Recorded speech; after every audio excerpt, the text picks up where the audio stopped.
Today, we're jumping into, well, a really fascinating area, self-improvement. And we're not just talking about, huge life changes. It's more about that ongoing journey, right? Becoming your best self bit by bit. Exactly. Our guide for this is an article from Very Well Mind, Self-Improvement Strategies for Mental Health. That's right. And our mission, basically, is to dig through this, pull out the absolute key insights, maybe some surprising bits too. Yeah. Give you a kind of shortcut so you're really up to speed on what matters here for your own growth. Okay, so let's start with the foundation, the mindset. The source kicks off with this idea I really like. We are all works in progress. That's good. Yeah, it stresses that it takes effort and dedication to grow positively. And I love the encouragement it gives. Like, there is never a bad time to set new goals. Right. And it's never too late to pick up a habit that helps your well-being. What grabs you about that starting point? Well, what's powerful, I think, is how accessible it makes everything feel right away.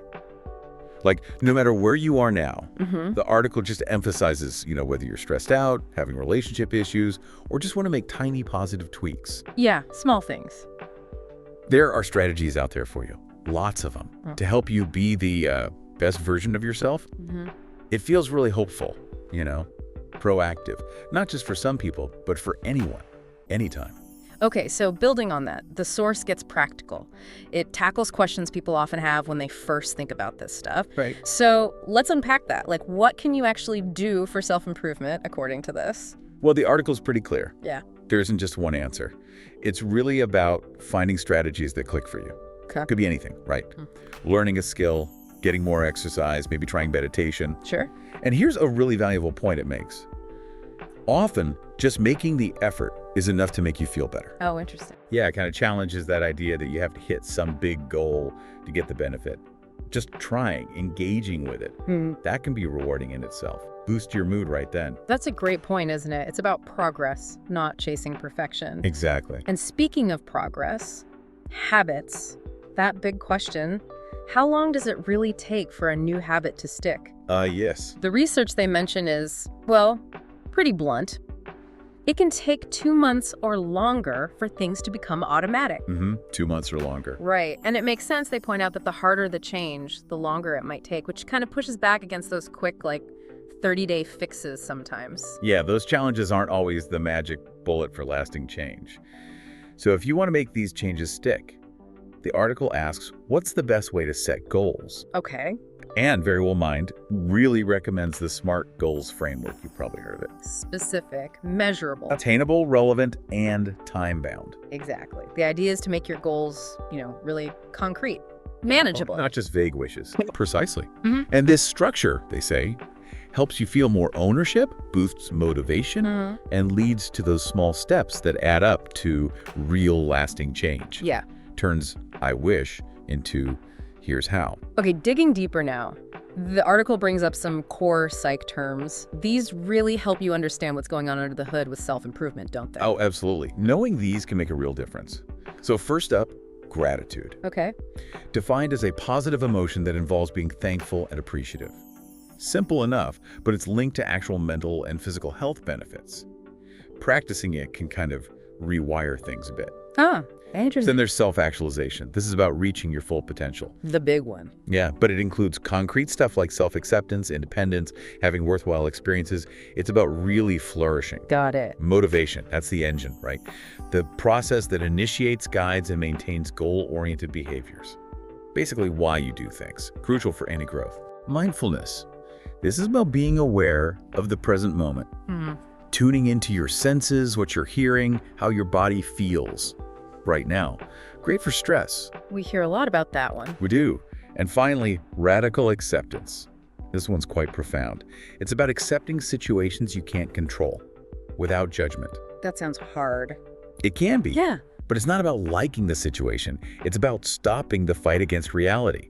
And weirdly, letting go like that can free you up to actually focus on the future. Okay, I see. Letting go of the struggle. Exactly. Freeing up energy. So let's connect these ideas to everyday life. The source has this whole section, Explore Self-Improvement, with loads of strategies. Some are, well, pretty surprising. Could be some aha moments in here for you. Oh, definitely. It's packed with actionable stuff.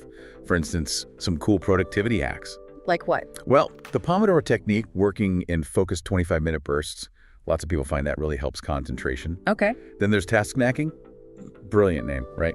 It's about squeezing in tiny bits of bigger tasks whenever you have a spare moment. Makes huge to-do lists feel less scary. I could use that. Me too. And the 5-second rule, basically, act on an impulse within 5 seconds before your brain talks you out of it.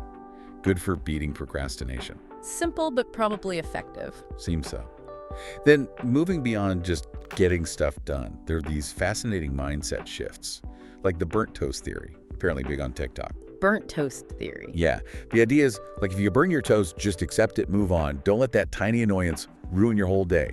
It's about containing the small stuff. Okay, damage control for your mood. Kind of. Yeah. And another one, floor time. Yeah. Just sitting or lying on the floor. Sounds odd, maybe. A little. But it's meant to give you unpressured thinking time, change your perspective.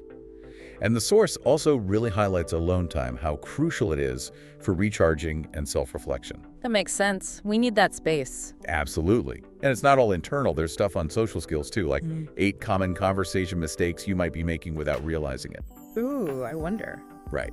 And this psychological thing called the liking gap, the idea that we usually underestimate how much people actually like us. Helpful if you deal with social anxiety. That's really interesting. Isn't it? They even mention someone trying an experiment, talking to a stranger every day for a week, just shows people pushing their boundaries. Wow, brave. Yeah. And that fits with another theme, these personal wellness experiments. You know, people trying cold showers for a week, or swapping regular coffee for mushroom coffee for a month. Right, those I tried X articles. Exactly. It shows that spirit of exploration. Try new things for energy or well-being. And they even touch on modern tools, mentioning using ChatGPT for mental wellness, things like journaling prompts or practicing conversations. Using AI for self-help, huh? Yeah, reflects the times, doesn't it? But weaving through all these different ideas, all these hacks and theories, there's this really important core message. What's that? It's, you are enough, just as you are. But it's okay to seek self-improvement too. It's finding that balance, growth, without beating yourself up. That's a fantastic summary. What a journey through this topic. We've gone from that core idea of being a work in progress through practical goal setting like SMART to all these daily strategies, some quite unexpected like burnt toast or task snacking. It really shows personal growth is just, it's an ongoing thing, and it looks different for everyone. Absolutely. No single recipe, which leads to maybe a final thought for you, the listener, to chew on. Okay. How might truly embracing that idea of radical acceptance, accepting yourself right now, flaws and all, circumstances and all, how might that actually become the most powerful fuel for your future self-improvement? Something to think about.